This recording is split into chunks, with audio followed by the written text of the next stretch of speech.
Hello students, চলে এসেছি তোমাদের সামনে 2026 সিবিএসসি ক্লাস 10 বোর্ডের ছাত্রছাত্রীদের জন্য।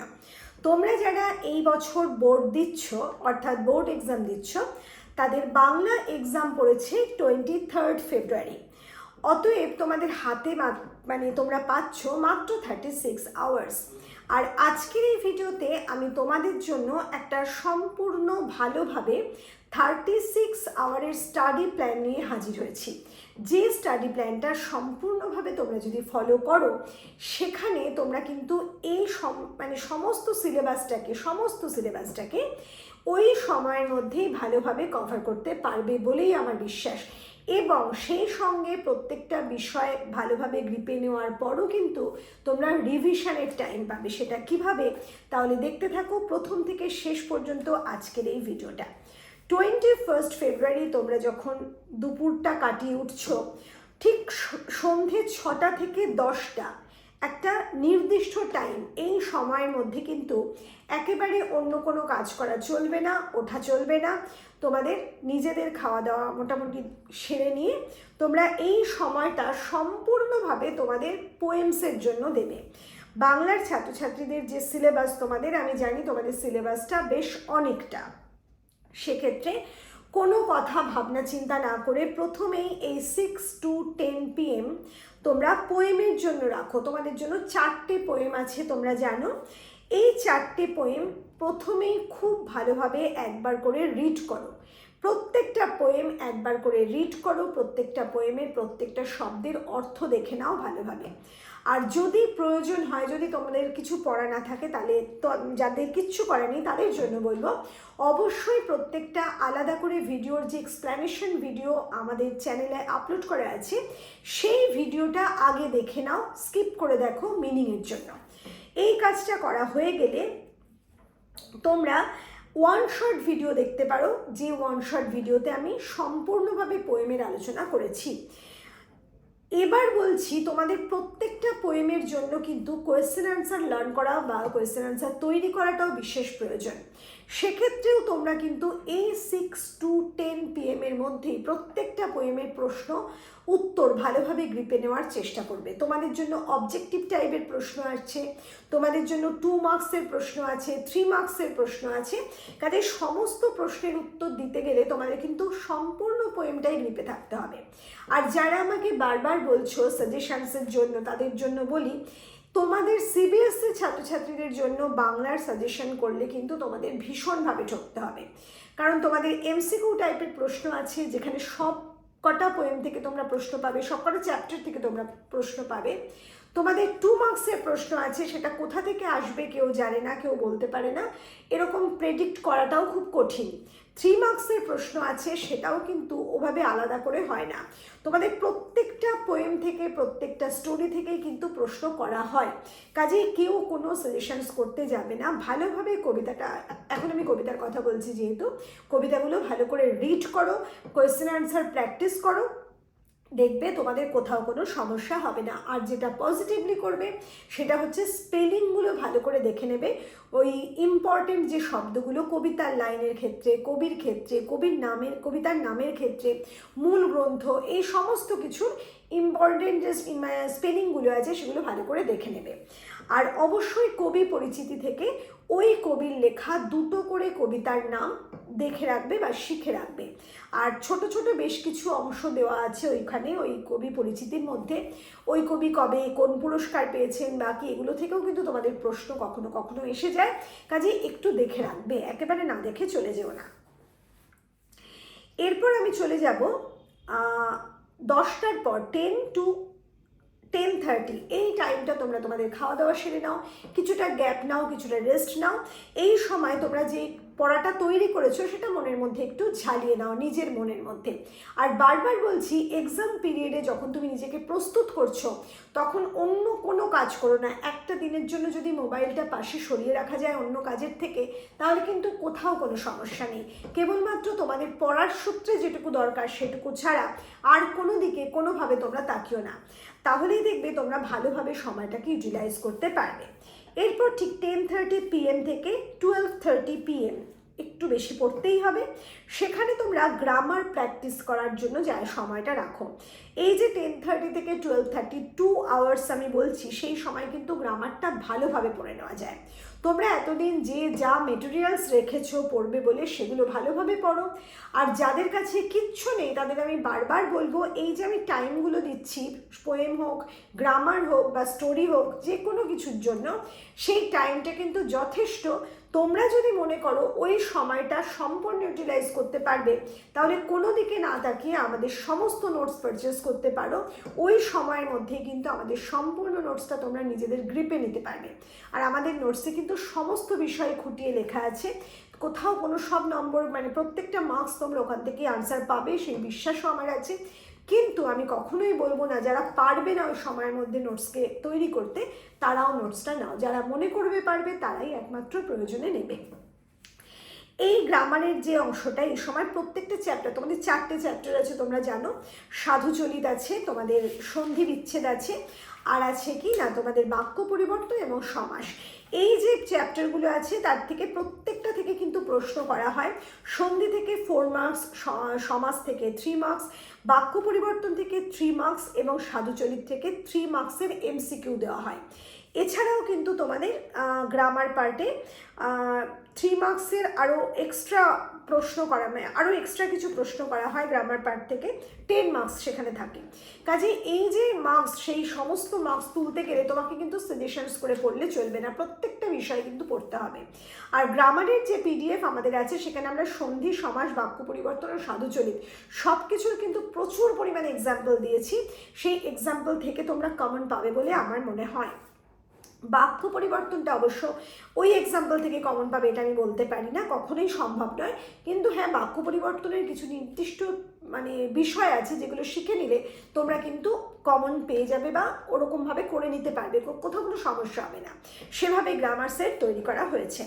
যাই হোক, এরপর আমরা চলে যাব যে বিষয়ে, সেটা 12:30 পর আমি বলবো তোমরা আর ওই দিনকের জন্য রাত জাগার প্রয়োজন নেই। এরপর চলে যাও 22 ফেব্রুয়ারি সকাল 7টা। এর আগে উঠবে, মুখ ধোয়া, খাওয়া দাওয়া করা যা করার করে নেবে, ঠিক 7টায় পড়তে বসবে, 7 AM to 9 AM। এই সময়ের মধ্যে তোমাকে গল্পগুচ্ছের কাবুলিওয়ালার যে পার্টটা, কাবুলিওয়ালা গল্পটা, সেটা সম্পূর্ণভাবে পড়ে নিতে হবে। এক্ষেত্রে তুমি হয়তো সম্পূর্ণ কাবুলিওয়ালাটা রিড করতে পারবে না, ইম্পর্টেন্ট যে পার্টগুলো আছে, ইম্পর্টেন্ট যে লাইনগুলো আছে, আমি আমার যে গল্প শর্ট ভিডিও যেটা আছে, 1 শর্ট ভিডিও, সেখানে বলে দিয়েছি কোন লাইনগুলো খুব ইম্পর্টেন্ট, সেগুলো একটু ভালো করে দেখে নেবে। আর যারা আগে পড়েছো তারা নিশ্চয়ই লাইনগুলো আন্ডারলাইন করে রেখে দিয়েছো, সেই লাইনগুলো একবার ভালো করে চোখ বুলিয়ে নেবে বা দেখে নেবে। আর অন্যান্য বিষয় কোয়েশ্চেন আনসার ভালো করে পড়বে, খুঁটিয়ে পড়বে। যাদের হাতে কোনো কোয়েশ্চেন আনসার নেই, যারা মনে করবে কোয়েশ্চেন আনসার তৈরি করার সময় নেই বা পারবেই না, তোমরা টেনশনে আছো, তাদের বলবো টেক্সটটা ভালো করে খুঁটিয়ে পড়ো, আমাদের এক্সপ্লেনেশন ভিডিওটা কানে শুনতে শুনতে, তাদের জন্য কিন্তু এটাও খুব কাজের হবে। এরপর 9 AM to 11 AM এই সময় দান প্রতিদানটা কমপ্লিট করো। একইভাবে 11 AM to 12:30 PM এই সময়টা তোমরা পোস্টমাস্টার গল্পটার জন্য কাজে লাগাও। এরপর 12:30 পর তোমাদের স্নান খাওয়া যা করার আছে সেগুলো সম্পূর্ণ করে আবার 2 PM থেকে তোমাদের কিন্তু পড়তে বসতে হবে, কারণ তোমাদের পরের দিন এক্সাম, এইটুকু পরিশ্রম তোমাদের করতে হবে। আর আমি খুব নিশ্চিত করে বলতে পারি পরিশ্রমের ফল কখনো বৃথা যায় না। তোমরা যদি এই যে সময়গুলো আমি বলছি সেটাকে সম্পূর্ণভাবে কাজে লাগাও, নিশ্চিত তোমরা ফল পাবে। 2 PM to 7 PM 4টে গল্প ভালোভাবে রেডি করো। অবশ্যই কোন 4টে গল্প না, তোমাদের যে স্টোরি আছে জ্ঞানচক্ষু, আলোবাবু, বহুরূপী এবং অদল বদল, খুব ভালোভাবে রেডি করো। এক্ষেত্রে আমি বলবো তোমাদের এই স্টোরিগুলো একবার করে অন্তত রিড করবে, অন্তত একবার করে রিড করা হয়ে গেলে কোয়েশ্চেন আনসার তৈরি করো। অবজেক্টিভ টাইপ প্রশ্ন বা আদার্স প্রশ্ন সমস্ত তৈরি করে নাও। আর অবজেক্টিভ টাইপ প্রশ্ন কিন্তু যেখান থেকে সেখান থেকে আসে, কাজে অত সময় নেই এখন ওই ভাবনা চিন্তা করার যে কোথা থেকে প্রশ্ন আসবে, কোনটা পড়বো বা সাজেশনস করবো, এটা একেবারেই ভুল, এটা করবে না। আচ্ছা, এবার বলবো এই যে 7 PM 2 PM থেকে 7 PM তোমরা পড়লে, এই 7 PM থেকে 7:30 PM পর্যন্ত একটা ছোট্ট গ্যাপ নিয়ে নাও। এই সময় তোমরা একটু হাঁটাহাঁটি করে এসো, ঘুরে এসো, কিছু খাও দাও, কিন্তু মাথার মধ্যে ভাবনা চিন্তা চালিয়ে যাও যেগুলো পড়লে সেগুলো মনে আছে কিনা। যদি দেখো কিছু মনে পড়ছে না, কোনো রকম প্যানিক করবে না, ওইটা চট করে বইটা খুলে একটু দেখে নেবে।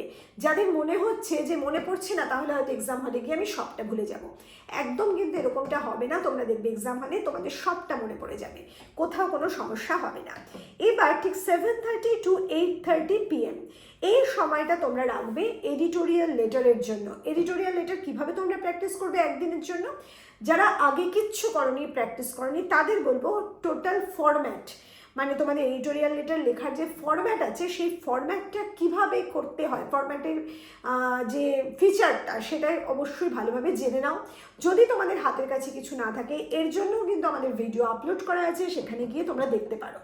তোমাদের এখন তাড়াহুড়ো আছে, তোমরা স্কিপ করে দেখতে পারো। যাই হোক, এগুলো শিখে নাও ভালোভাবে লেটার রাইটিংয়ের ফরম্যাট শেখার পর যে কাজটা পজিটিভলি করবে সেটা হচ্ছে এডিটোরিয়াল লেটার লেখার ক্ষেত্রে তোমরা নির্দিষ্ট করে দুটো অ্যাড্রেস শিখে রাখো।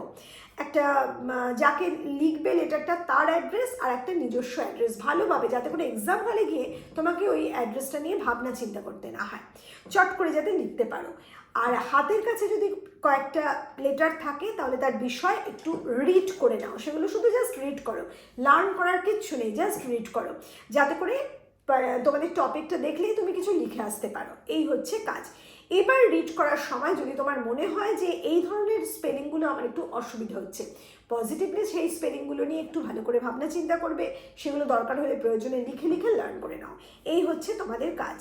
মনে হতে পারে 7:30 to 8:30 মাত্র 1 আওয়ার আমি কী করবো, কিন্তু লেটার শেখার জন্য বা প্র্যাকটিসের জন্য এনাফ টাইম। এবার 8:30 to 10:30 PM একেবারে সলিডভাবে তোমাদের রচনা রেডি করতে হবে। রচনা কিন্তু তোমাদের অনেক অনুচ্ছেদ রচনা যেটা তোমরা পেয়েছো সেটা কিন্তু ICSE থেকে তোমাদের অনেক অনেক ইজি, কাজেই তোমাদের ওই রচনা দেখতে এমন কিছু সময় লাগবে না। তবুও আমি 2 আওয়ার্স রাখছি, কারণ বেশ কিছু রচনা তোমরা একটু গ্রিপে নিয়ে নেবে। এই বিষয়ে আমি আগে ভিডিও তোমাদের দিয়েছি, তোমরা চাইলে সেই ভিডিও দেখতে পারো।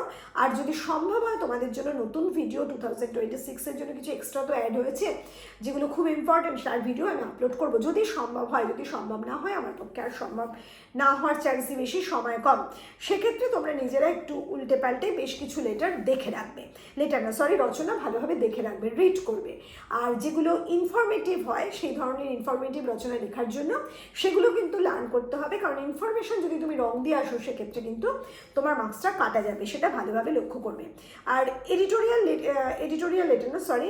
তোমাদের অনুচ্ছেদ রচনার জন্য যেটা ইম্পর্টেন্ট সেটা বলে রাখি, অনুচ্ছেদ রচনা মানে কিন্তু একটা প্যারাগ্রাফে তোমাকে শেষ করতে হবে। এর কোনো হেডিং, সাব হেডিং যাকে বলে, উপসংহার, ভূমিকা, এরকম কিচ্ছু থাকে না, জাস্ট একটা প্যারাগ্রাফ রাইটিং, সেটাই কিন্তু তোমাদের অনুচ্ছেদ রচনা। এরপর আমি বলবো, পরের দিন যেহেতু তোমাদের এক্সাম আছে, আজকে খুব রাত করবে না, মানে 22 তারিখটা খুব রাত করবে না, কিন্তু 10:30-তে পড়া শেষ করার পর একটু তো তোমরা খাওয়া দাওয়া করবে, সব কিছু করবে, ওই সময়টা একটু বই খাতাগুলো উল্টে তোমাদের যে টেক্সচুয়াল সাবজেক্ট পার্টগুলো আছে, কবিতা বা গল্প, সেগুলোর ক্ষেত্রে একটু নামগুলো, কবির নাম, লেখকের নাম, মূল গ্রন্থের নাম, ইম্পর্টেন্ট ওয়ার্ড, এগুলো একটু উল্টে ঝালিয়ে নাও, দেখে নাও ভালোভাবে স্পেলিংয়ের ক্ষেত্রে যাতে কোথাও সমস্যা না হয়। এরপর আমি বলবো তোমরা ওই দিন সম্পূর্ণভাবে ঘুমিয়ে যাও, ভালোভাবে রেস্ট নাও, কোনো টেনশন রাখবে না, টেনশন করলে কিন্তু তোমাদের সব গুলিয়ে যাবে। বারবার বলছি, যাদের মনে হবে যে যা পড়েছি আমি মনে হচ্ছে সব ভুলে গেছি, সব ভুলে যাবো, একদম কিচ্ছু ভুলবে না। যদি তোমরা টেনশন ফ্রি থাকতে পারো, ওই দিনটা অন্য কোনোভাবে কোথাও মাথা না লাগাও, সম্পূর্ণভাবে নিজের পড়াশুনোর মধ্যে নিজেকে নিয়োজিত রাখো, কথা কম বলো, তোমাদের এক্সাম হলে গিয়ে সমস্তটা মনে পড়বে নিশ্চিতভাবে, আমি বলছি। যাই হোক, এরপরে হচ্ছে পরদিন সকালে তোমাদের এক্সাম পড়েছে। এক্ষেত্রে সকালবেলা যে যতটা আর্লি পারবে ওঠার চেষ্টা করবে, উঠে অন্তত 1 থেকে 1.5 ঘন্টা যদি পারো, যতটা আর্লি পারবে ওঠার চেষ্টা করবে। কার এক্সাম হল কতটা দূরে আমি জানি না, সে তার মতো করে অন্তত 1 ঘন্টা সবাই চেষ্টা করবে যে পড়াগুলো তোমরা পড়েছো, যেখানে তোমাদের মনে হয়েছে একটু ডিফিকাল্ট ছিল, আমার ভালোভাবে তৈরি হয়নি, সেই পার্টগুলো আরও একবার ভালো করে দেখে নাও, চোখ উল্টে নাও, জাস্ট উল্টে নাও। লার্ন করতে আমি কিন্তু কিচ্ছু বলছি না এখন, পরের দিনটা লার্নিংয়ের টাইম নয়, জাস্ট উল্টে দেখে নাও। আর এই যে টাইমটা বললাম, সম্পূর্ণ বিষয়গুলো বললাম, সেক্ষেত্রে তোমাদের কাজে লাগবে আমাদের সমস্ত ওয়ান শট ভিডিও, আমাদের এক্সপ্লেনেশন ভিডিও, আমাদের প্রচুর পরিমাণ ভিডিও কিন্তু চ্যানেলে আপলোড করা আছে। যার যেখানে সমস্যা হবে তারা অবশ্যই আমাদের চ্যানেলে গিয়ে সার্চ করে দেখে নেবে। অতটা ভিডিও একসাথে সময় নষ্ট করে দেখতে এই দিনকে আমি কাউকে বলবো না, কিন্তু হ্যাঁ স্কিপ করে দেখবে, যার যেখানে সমস্যা সেটা ভালো করে শুনে নেবে। তাহলে চলো, সবার এক্সাম নিশ্চয়ই ভালো হবে এই বিশ্বাস নিয়ে আজকের ভিডিও আমি এখানেই শেষ করছি। খুব তাড়াতাড়ি তোমাদের সামনে হাজির হব তোমাদের যে স্টোরি আছে তার ওয়ান শট ভিডিও নিয়ে। খুব ভালো থেকো।